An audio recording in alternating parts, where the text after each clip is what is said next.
ଆଲୋ ରାଉତାଣୀ କ'ଣ ହେଇଛି ଲୋ? ଆଲୋ ଅପା ଏଇ ଟୋକା ସକାଶେ ମୋ ନାକ କଟି ଯାଇଛି। ମୁଁ କାଇଁ ଗାଁ ଦାଣ୍ଡରେ ମୁଣ୍ଡ ଟେକି ଚାଲି ପାରୁଛି? ହଉ ତୁ ରହ ବା ମୁଁ ପଚାରୁଛି।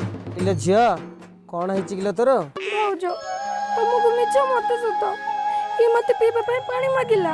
ମୁଁ ପିଇବାକୁ ପାଣି ଦେବି ସେ ମୋ ହାତ ଧରିଲା। ହଉ ଦେଖାଗଲେ ଯିବା ଏବେ। ଯିବା ମାନେ ଗୋଟେ କିସ୍ଟି ଦିଅ। କିସ୍ ହେ ଖାଲି ହାତ ଧଇଲା ତ ଖରାପ ନଜର ବି ପକେଇଲା।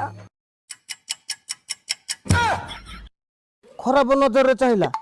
ଆଲୋ ତୁ ତ ଆଜିକାଲି ଜମାନା କଥା ଜାଣିଛୁ, ତୁ କାହିଁ ତା ନଜରରେ ନଜର ମିଶଉଥିଲୁ ଯେ?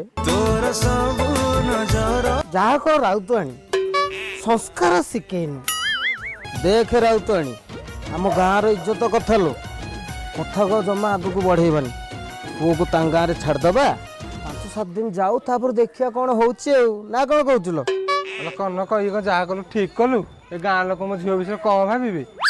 ଆଲୋ ଆଲୋ ଆଲୋ ଗାଈ ଗୁହାଳରେ ଷଣ୍ଢ ପଶିଗଲା, ଗାଁରେ ବସିଲା ମିଟିଂ।